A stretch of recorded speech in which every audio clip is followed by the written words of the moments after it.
What is Giannis saying about how the Suns have tried to defend him through the first 3 games of this series?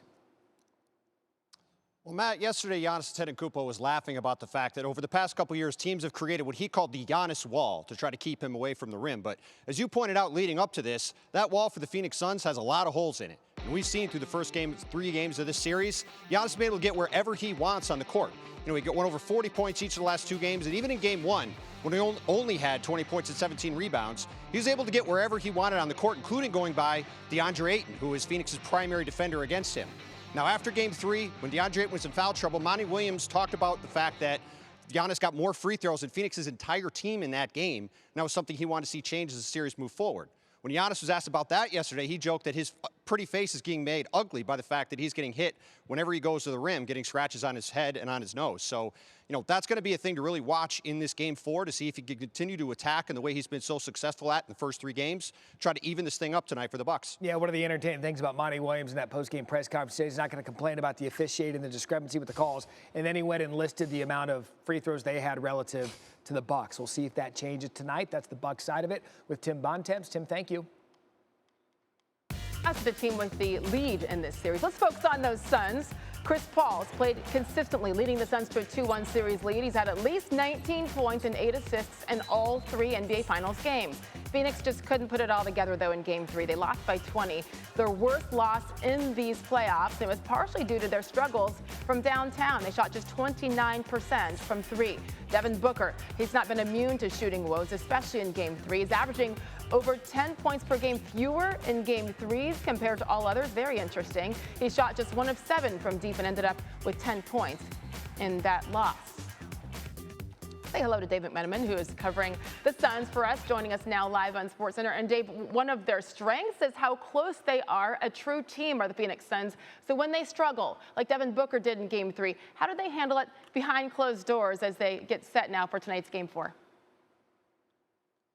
Yeah, Sage, Devin and Chris Paul are neighbors back in Phoenix. And so after Game 3, Chris and Devin recreated a ritual that they have after home games where they get together at Chris's house to watch game tape, sometimes watch another team playing. Obviously, they're the only two teams playing right now, the Bucks and the Suns. So they went to Chris's hotel room in Milwaukee to watch the game tape and find ways to improve. Now, Cameron Payne says that Devin Booker brings the same demeanor to any game, whether he plays well or poorly the game before. He says it's just a go out there and kill mentality. But DeAndre Ayton said he's seen games where Booker played poorly, and then he's a little scary to be around until he gets the chance to play the next one. Certainly, Devin Booker is used to playing a lot better than he did in Game 3, only 10 points on 21% shooting.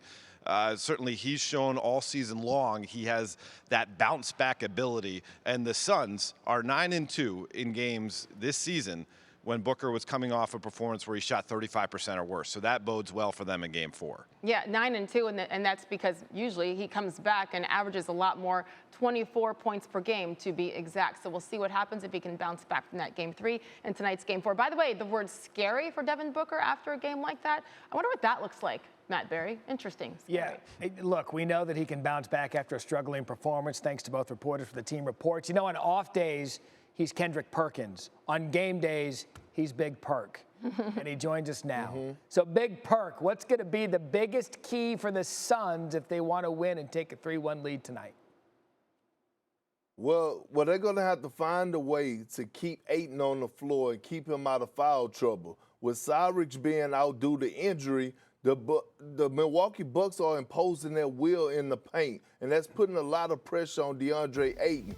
Giannis is putting a lot of pressure on DeAndre Ayton. And I know Ayton could guard Giannis, but that's not the point here. The point is that the Phoenix Suns need him on the floor. So if I'm the Phoenix Suns, I start Jay Crowder on Giannis, and I put Ayton on Brook Lopez. And that way I could keep my big man, my center, my anchor on the floor at all times. Also, they have to find ways to get Devin Booker going. They have to find a way to get him easier shots. P.J. Tucker was hugging him like a cheap suit last game. They got to find a way to free him up. They got to find a way to get out in transition, force turnovers. These are the keys for the Suns to beat the Bucks tonight. And with regards to 8, and we saw that viral moment with Monty Williams coaching up 8, and perhaps the defensive assignment against Giannis is hurting his confidence a little bit. Maybe he can get that going if they take him off the league MVP.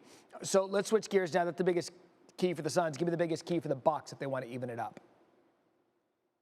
Well, keep punishing them in the paint, Matt. Look, we're not going to make this hard, okay? It's very, very simple. We look at games 1 and 2. Giannis had a total of 9 post-ups. We look at game 3, he had 10. He moved to the center position. He quit trying to go into his bag at the top of the key. He started rolling to the basket, being a lob threat. All of his points either came from the free throw line or 5 feet away from the basket. Impose your will. This is why sometimes it bothers me the way the Bucks play, because they want to show the world that they can shoot jump shots when no one can stop them from punishing them in the inside. The key tonight is dominate the inside, dominate the interior. Not just Giannis, but Brook Lopez and Bobby Portis. Thanks for watching ESPN on YouTube. For live streaming sports and premium content, subscribe to ESPN+.